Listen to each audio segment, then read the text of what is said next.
हम जरा मजहर साहब से भी पूछ लें कि ये बात जरा समझा दें आप कि ये कैसे हो सकता है कि आप वोट दे दें वैसे प्राइम मिनिस्टर बनाने के लिए, उस हद तक आप साथ हैं और उसके बाद अपोजिशन में जाके बैठ जाएं। देखिए हुमा, इस मुल्क में सब कुछ हो सकता है। हाँ, ये तो क्लियर है, ये तो क्लियर बात है, सब कुछ हो सकता है। देखिए लीडर ऑफ द ऑपोजिशन अब जो है ना वो बहुत पावरफुल होता है। वो लीडर ऑफ द ऑपोजिशन भी होता है, वो चेयरमैन पब्लिक अकाउंट्स कमेटी का चेयरमैन भी होता है, पब्लिक अकाउंट्स कमेटी का। आपको नया इलेक्शन चीफ इलेक्शन कमिश्नर की तरफ जब जाएंगे तब भी उसकी कंसर्न ज़रूरी होती है। तो जिस तरह लीडर ऑफ द हाउस होता है, हमारे यहाँ इस वक्त मरकज़ जो है वो निस्बतन खासा कमज़ोर है और सूबे स्ट्रॉन्ग हैं।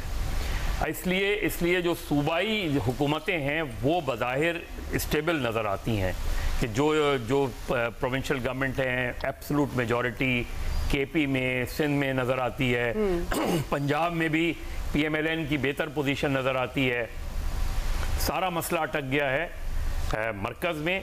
बलूचिस्तान में पीपल्स पार्टी लेड गवर्नमेंट बनने जा रही है और मोस्ट प्रॉब्ली सरफराज बुख्ती साहब का नाम लिया जा रहा है। केपी में अली अमीन गंडापुर का नाम लिया जा रहा है। सिंध के अंदर मुराद अली शाह साहब, नासिर शाह साहब, शर्जील मेमन या फरियाल तालपुर। ये नासिर शाह, शर्जील मेमन, मुराद अली शाह या फरियाल तालपुर भी। अब मुराद अली शाह अगर पीपल्स पार्टी ने यहाँ ये जाहिर वो कर रही है कि हमने एब्सोलूट मेजॉरिटी ली है, तो आप एक ऐसे चीफ मिनिस्टर को जिसका एक बड़ा क्रेडिट आप दे रहे हैं कि उन्होंने काम किया है तो लोगों ने वोट दिया है, उनको आप रिप्लेस करेंगे विद अनदर। ये भी इंटरेस्टिंग होगा। और फैसल कुन्नी ने कहा कि आज इस पे भी बात होगी कि सिंध में चीफ मिनिस्टर कौन आएगा। रईस साहब, आज मुख्तसरन आप बता दें और कितने लोगों की तस्वीरें आएंगी जाती उम्रा रायविंड से जो शामिल होंगे, कुछ है आपके पास इंसाइट?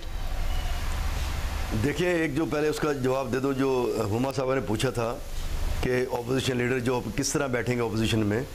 देखिए, ये तो बड़ा आसान है कि आप वोट दें नून लीग को और ऑपोजिशन में बैठ जाएं, फ्रेंडली ऑपोजिशन हो, लेकिन ऑपोजिशन लीडर नहीं बन सकते। ऐसा नहीं हो सकता कि ऑपोजिशन लीडर बनने के लिए आपको हुकूमत के लोग वोट देना शुरू कर दें।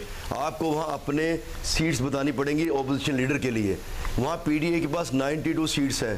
पीपल्स पार्टी को ऑपोजिशन लीडर बनने के लिए 93 साबित करनी पड़ेंगी जो अब तक है। जी बिल्कुल, कुंडी साहब से पूछा था तो उन्होंने कहा अगर हम लीडर नहीं भी बनते तो हम ऑपोजिशन जम के करेंगे।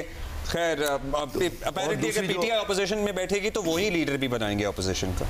जी, और दूसरी बात जो आपने भी पूछी, वो जो आज़ाद अरकान है पंजाब में स्पेशली या सेंटर में है, उसमें से तकरीबन 22 में से 15-16 तो मिल जाएंगे इनके साथ जो आज़ाद अरकान है। बाकी एक तो रात कल उनकी जिस तरह उन्होंने कहा हमारी विकेट गिर गई है, जो मेरी इत्तलात हैं इन्होंने पहले से राब्ते में हैं। जो पीटीआई के कुछ लोग जीते हैं इनसे पहले में राब्ते हैं, उन्होंने अंडरटेकिंग भी दी थी।